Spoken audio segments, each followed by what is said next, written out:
Welcome everyone to this episode of the Palmetto Guardian. I'm Sergeant Chelsea Weaver. Today we have a studio full of amazing people. I'm going to let them introduce themselves and we're just going to go right into today's topic. So we'll go this way. Hello everyone, I'm Jill Williams with the Sexual Assault Response Office. I'm currently serving as a Victim Advocate Coordinator. Hello everyone, I am Sergeant Travis Duncan. I am the MRT and START Program Coordinator. Is there anything else I need to say to that? No.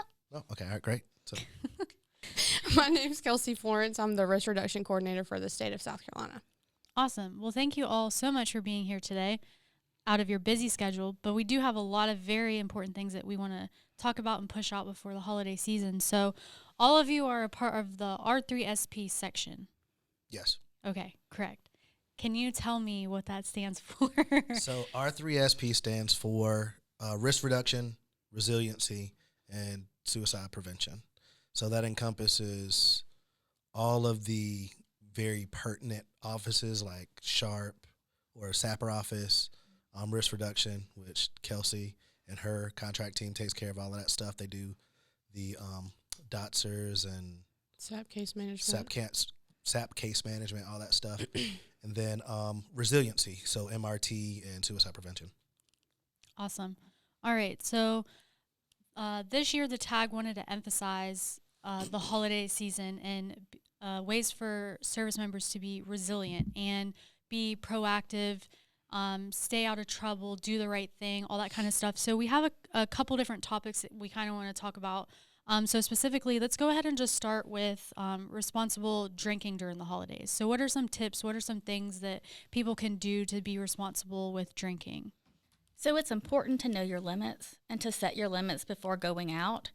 Know when to say when and know your limits. Be able to decline drinks and then respect other people when they set their own limits. Another good thing with that is to have a plan, right? So getting a designated driver, having somebody that's going to be responsible, or just not drinking at all. Just because you're being social and in those social environments does not necessarily mean that you have to have a drink. So having a good, healthy relationship with alcohol is important. What would you say to somebody who might be struggling with alcohol, and then obviously the holidays can heighten that urge to want to drink? First and foremost, the big thing is identifying that there is an issue. And by identifying that you have an issue, you can reach out to the resources and get help. So knowing that there is a problem and stating that there is a problem is the first step. So Yeah, I would also say setting limits, making sure that you understand that holidays can be busy and you don't want to be in a situation where it's difficult for you to fall into the alcohol or difficult for you to not know how to mitigate that within yourself. Just making sure that you set a limit where if you feel that way and you know that it's time to go, then you set that boundary and you set your limit for yourself. and know what your triggers are. Yep. So if there are certain social events or being around certain people causes you to drink more, maybe you should kind of pull back from that until you can get a steady hand on that. That's very important. Yeah, taking a doses. Yeah, no, those are great points because the holidays can come with temptation and all of that kind of stuff. So it's good to have that plan in place, know your boundaries, set boundaries, obviously. It's easier said than done, but sticking to your guns and saying, no, I don't need this, or I don't need to go to this event because I know that something's going to trigger me, or whatever the case may be. Sometimes it's just not worth it in the end, especially if there's consequences that could come out of it that aren't great. Yeah. So Having a plan also helps by notifying other people like, hey, this is my plan. We're going to go to this event. I literally only want to have a couple of drinks, and if you see me going another way, kind of help me out. Yeah. That's important. Hydration and food. If you're going to be drinking, you also need to hydrate, and you also need to eat. Having something on your stomach is good for that. awesome. Well, something that people probably don't really think about during the holidays, but definitely something to talk about, is sexual assault. So what are ways that people can prevent that from happening? Because alcohol could be a factor in that as well, but also being around people that you might not be around during the year, or maybe you've had incidents before? Like, how can we prevent that specifically during the holidays? So ways that people can prevent sexual assault during the holidays is set up Life 360 on their phone. That way they know where each other are and are able to track each other, and that no one gets left behind at a party. And also sharing their plan, sharing their alcohol plan. Yeah, I only plan to drink 2-3 drinks at this party. So if you see that person drinking 3, 4, 5 drinks, you can maybe intervene and mitigate that for them. Or if you see them talking to someone that is being a little too aggressive, as in, in the sexual nature, then you can also maybe intervene there, maybe pull them away from that person. Set up that plan ahead of time. Just maybe even develop a code word so that you're not left alone with that individual or anything of that nature. Now, Life 360, is that an app that, what exactly is that, and how does it work? With Life 360, you have a group. So you would have, for example, I have my father, sister, and mom on there. And basically, you can track where they go. It tells you the mile per hour. It tells you, you can set markers for I'm at home or I'm at work, etc. And the only way that it would not work is if your phone was off. So it's kind of like a Find My Friend feature on iPhone. But if you don't have an iPhone, Life 360 is put in place. So you can Samsung or iPhone, you can have both. Yeah. Google does the same thing. Yeah. Where you can share your location with a group of people. Yep. You can, and it'll always track where you are and where you go. Unless the phone is off or the phone dies, it loses power. And it also has, if you type up the person's name, it will tell you, this person was here and they were there for 7 minutes, or it took a 5-mile drive, or anything like that. So you can actually retrace steps as well. If you, especially in the event of something happening with a friend, or if you're worried about where they went, it should show you that track. That's interesting. I have not heard of that. Yeah.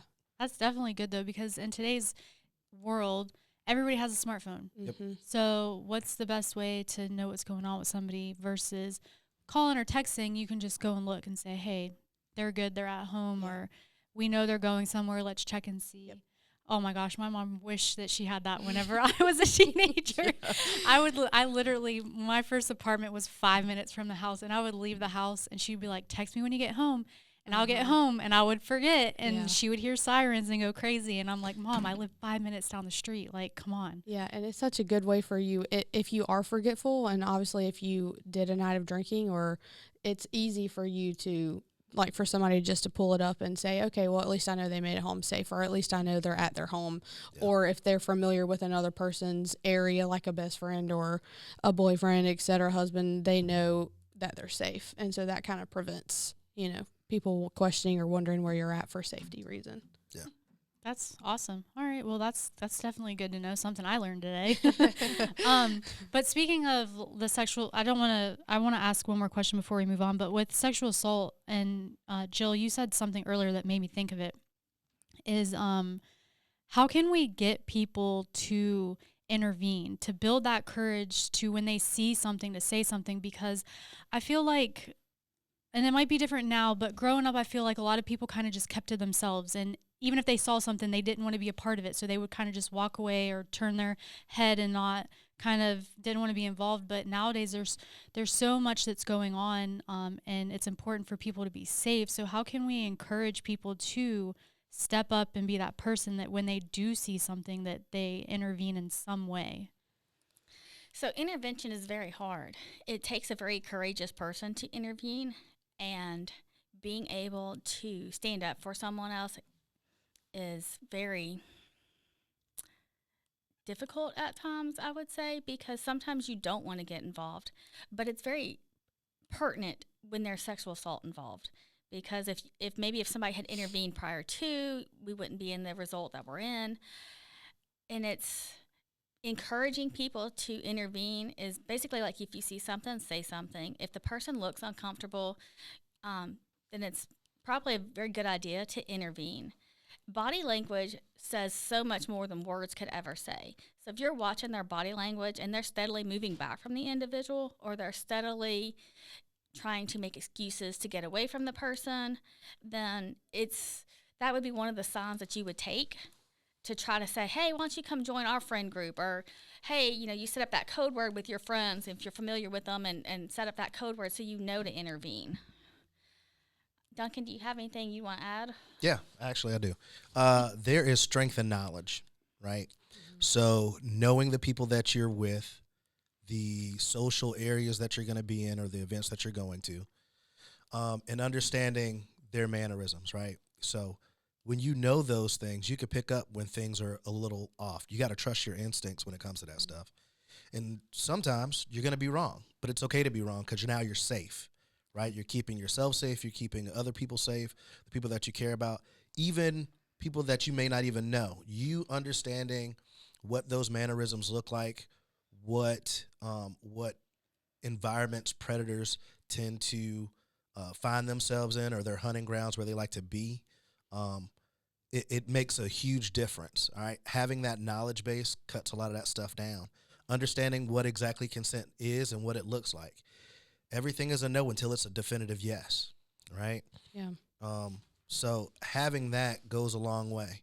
Trust your instincts, have a plan, share your plan, and trust your gut. Yeah, I would also say prioritizing your safety, as in prioritizing that you falling off of instinct or coming back on instinct. Like, there's an innate nature within yourself that when something is uncomfortable. And I always, even when I go to an event, make sure that I have somebody that knows, reading my face, that if I'm uncomfortable, like, I feel like it's your responsibility to help me out with that situation, and vice versa.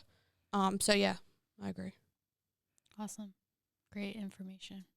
It's like we were saying earlier, I feel like with all of this, you just need to have some kind of plan in place. Mm-hmm. Planning. We do it in the military all the time. Yep. Like it should be second nature at this point, but always having a plan, and that doesn't mean you need to plan out every single minute of your day or your night or whatever you're doing, but just know, like, situational awareness as well. Yes. Like, there's just so many things that factor into it. So I think those are definitely a lot of great points. I think a lot of time people feel like when you have a plan, it's so tedious to have a plan. Oh, it's so stressful. I don't want to have a plan. But when you wake up, you already have a plan. Right. I'm going to get up, I'm going to brush my teeth, I'm going to go about my day, I'm going to go to work. That's a plan. Yeah. All right. It may not be as detailed as some other people's plan, but you have a guideline as to where you want to go. So sharing what you want to do when you're talking about going to family events or other social events with the people that you're with is important. Like, okay, we're going to come in here, we're going to hang out for an hour, I'm going to have 2 or 3 drinks, and then we're going to leave. If I decide to go over that, it's time to call Uber. Yeah, you know just what I mean? simple communication can go a long way with it. Absolutely. And just know that the plan can be flexible, but if it's flexible too much, then you may have to go to that backup plan, like the Uber or calling for another ride if you notice your DD is drinking. So. Those are all great points. Awesome. Well, so let's kind of move forward towards the mental health aspect. We've done multiple podcasts on mental health. We've talked to multiple people about different things, but specifically with the holiday, it can be difficult for multiple reasons, just loneliness or the loss of somebody, or feeling stressed and overwhelmed because you're trying to please everybody and buy all the gifts and do all the things. Like, how can we help check in with ourselves with our mental health and get through the holidays? Well, so holidays tend to be pretty stressful for several different reasons. There's several different catalysts, but the 3 main points that you want to kind of remember are self-check, staying connected, and seeking professional help when needed, right? And that could be, when you're talking about professional help, that could simply be just talking to, your religious parishioner, right? So having a conversation with your pastor or the chaplain, or just somebody that you hold in high regard, that is your grounding mechanism. Self-checking is understanding, like, today I'm not feeling all right, and understanding that that's okay. Having down moments is a part of the ebbs and flows of life, and it's okay to not feel 1,000% today. You know what I mean? And understanding that, and then communicating that you're not okay. So for me, I set boundaries, whether it's a boundary where I'm only going to go to my in-laws on a certain time or certain day, or I'm not going to overstretch my timeline. I'm not going to overextend myself. For me, it's all about boundaries. And the boundaries are also set like on the budgetary side too. You're only going to spend this amount on gifts, this amount on this amount on this. Just because, like Duncan said, the holidays are stressful. Adding debt and adding other things into it can make it that much more stressful. And then if you don't have that good relationship with your family, your friends, it adds more stress. So just boundaries, boundaries, boundaries. Yeah, that's really important. As a dad of like young kids, it's really important. Like holidays, we're traveling a lot, right? So it's shuttling to the airport and having to do that whole airport shuffle. And now it's more difficult because now I got a stroller and, baby seat and all this other stuff, bags. It is like maxed out times 10. But setting those healthy boundaries are like, you know what? This year we're not traveling, right? Just like we can go to them, they can come to us. So having that open communication with your in-laws or your family members and say, we're not really going anywhere this year. You guys are more than welcome to come here. That's cool. Even if they can't make it, technology is a beautiful thing, right? So we can FaceTime, we can video call, we can still share those moments, even though we're 100 or 200, 300 miles away, right? You can still share those moments. And don't feel guilt about that, right? Don't overexert yourself. Don't overexert your pockets, right? Because the bill's just going to keep coming, right? The first is going to show up and things are going to be business as usual. So you got to set those boundaries like Jill said. Yeah, I would say definitely falling back on the self-care. I think it's cliche for me to say this, but I'm going to say give yourself grace. I mean, especially when you're married or you have a large family or you have children. I don't have children, but I mean, people who do, I see it all the time.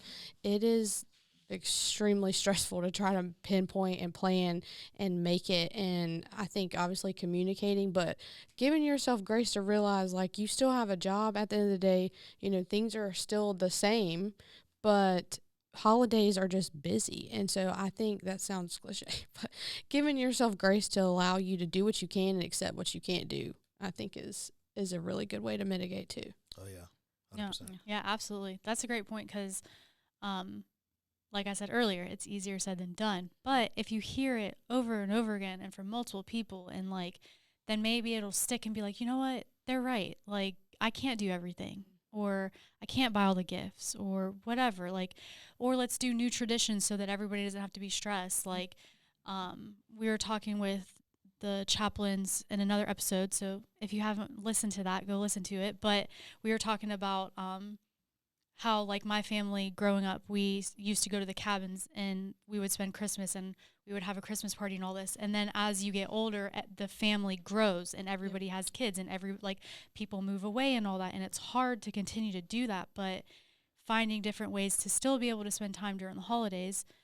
So we don't always celebrate on the holiday. It might be a week before, it might be a couple days after, but you have to find that balance of still doing those things together, still having fun and all that, but being able to enjoy the holidays is the biggest important part of it, because when it comes down to it, it's not about the gift giving. It's not about who has the most of something or who gave the most of something. It's about just spending time with each other. That's right. Staying connected. Yes. And I think you hit on something really important there is as the family dynamics change, sometimes your traditions have to change with them. Mm-hmm. For me personally, we've had a lot of deaths in our family.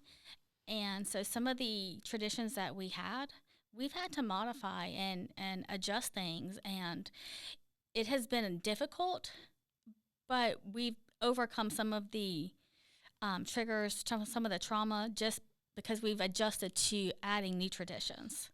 So instead of having to go to my in-laws or going to Kentucky, where I'm from, we just celebrated Thanksgiving home, made some new traditions. We made some, new recipes and did things a little different this year. Yeah, that's a great way to point it. And I'm glad that you brought trauma up, because that's another thing that we're here to talk about. That's something that I don't feel we talk about as much of as like mental health and all that. So what are things that people can do to manage or get through trauma and those types of triggering things during the holidays? Jill brought up a very good point with what she talked about a second ago. It's when you modify those traditions to accommodate for a change, sharing the load, right? I would equate it to like carrying a rucksack, right?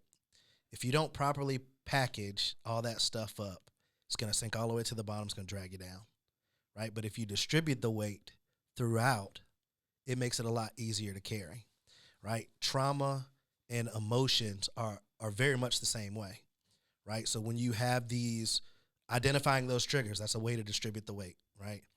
Knowing that this particular event reminds you of, time with like your Nana that is no longer with you. Maybe calling your mom or calling your dad or calling your sister or brother and talking about your feelings, it helps redistribute that weight, cuts down on that trauma. Also, not putting yourselves in situations to be triggered. If you know that you had a rough experience with a particular family member and the holidays are coming and they're going to be in an event, maybe you should voice that with the people in your family. Like, look, I just can't do that with them this year. Every time we get together, we want to argue about things that we shouldn't really argue about. I don't want to deal with that this year. And communicate that, like setting those healthy boundaries, as we talked about earlier. Yeah, I think that goes with like self-awareness and setting boundaries. And I think that's repetitive, with everything that we've discussed, but it's really key to planning and preventing anything, really, self-trauma, triggering, alcohol assumption, all of that. So I think it goes hand in hand. Yeah. Now, if there are service members who are listening or watching and they need more help or they need somewhere to go or somebody to talk to help them, what are some resources out there that can help them during this time of the year to get through any of these topics that we talked about, the mental health, the sexual assault, trauma, just any of it? I had a conversation with Rachel Goulet, who is our self-directed harm prevention personnel here for the South Carolina Army National Guard. And we had a conversation about this app called Headspace. So Headspace is one of those apps that kind of promotes mental wellness, right? So it has like mental games that you can play to help, calm yourself down, and it gives tips on how to deal with stress. It also gives you resources to connect with professionals, all right? It does come with a membership, but for Blue Star family members, which are immediate family members of service members, it's free. Normally it's like $69 or something like that. I found that to be very interesting because I didn't realize that was a thing. I'd use like Calm, the app, to kind of meditate and stuff like that to wind myself down at night. But that's both of those are really good resources for helping managing. But you cannot beat talking with a professional, right? There's nothing wrong with it. There are plenty of resources out there like 988 and our behavioral health hotline, our BHOs and BHSs that are available to speak with whenever you're having those issues, and they'll meet you exactly where you're at. It's important to connect with those people. Yeah, there's also an app called White Flag, which is something we recently discovered a couple months ago, and we learned about that at some of our AFSP walks that we attended. And it's an app anybody can download it on the phone, and you can set up a profile. You don't have to put your name or if you're female or if you're male. You can remain completely confidential if that's what you choose to do, or you can put your information in there, and then it will take you through like a series of questions about different things, whether it's like I suffer from anxiety or I suffer from depression or PTSD, any or behavioral health or mental health concern, any kind of mental health area. And from there, it will connect you to people who are going through the same thing. And so it's called white flag because there's a white flag that's on the app. And if you raise that flag, it will send connection to people who are experiencing the same thing, and they can reach out and vice versa. And just check in like, hey, I noticed, you picked up your red flag or your white flag, sorry. And just checking in, making sure everything's okay. And it gives everybody an opportunity to kind of get together and see what their mechanisms are for coping, or if they've came up with something that's helped them, et cetera. So it's seemed to be a really good resource. Another new thing I learned today. And there's also the DoD Safe Helpline app, which allows service members to reach out through the search engine on this app to find a SARC or anyone or any resources in their area, because it lists chaplains, it lists rape crisis centers, and they can actually reach out and they can chat through the app and allow them to chat confidentially. So they can find a SARC within their area, or they can find a chaplain or any other resources through that app as well. Interesting. Well, I'm glad that all of you came in today. I know we talked about a lot. There's a lot of information. If anybody's watching or listening, we will have all this information in the show notes, in the description on YouTube, all that fun stuff. So if you need something more than what we talked about, or if you have questions about something, check out that information below or contact any of us. I'll have their individual information as well. That way that you can reach out specifically to somebody if there's something that you have more questions on. But with that, is there anything that anyone wants to say closing before we kind of finish the episode? I feel like every time I'm on here, I get that last. Everybody like last stares little at you. boom. I really want to say I encourage you to remember that knowledge is power. I know that's kind of cliche to say. That seems like something off of like Schoolhouse Rock or one of those PSAs, but it is a very true statement. Knowledge is power. So distribute that knowledge as well. Pass it to your friends. If you see somebody or you know of somebody that is struggling, reach out and give them that resource. They don't necessarily have to be in the Guard. 988 is for everybody. The crisis hotline is for everybody. It's getting people to the resource to help them in those critical moments. That's the most important, right? Because we want to preserve life. We want to save life. We want to cause people to not have to live in drama or with trauma. So reaching out and getting those people to the right resource is extremely important, and making the effort and showing support. That is extremely crucial when somebody's going through some kind of crisis, is knowing that they're being supported, like genuinely. Yeah, I would just say enjoy your holiday, enjoy your time with your individual family, extended family, but just remember to set boundaries and give yourself grace. That would be my piece. That's like the cherry on the top. That was good. All right. Well, again, thank you all so much for coming in and spending this time with us to get this information out to those who are listening or watching. But if you guys like this video, make sure you give it a big thumbs up. If you haven't subscribed to our channel, make sure you hit the subscribe button, and we will catch you guys in the next episode.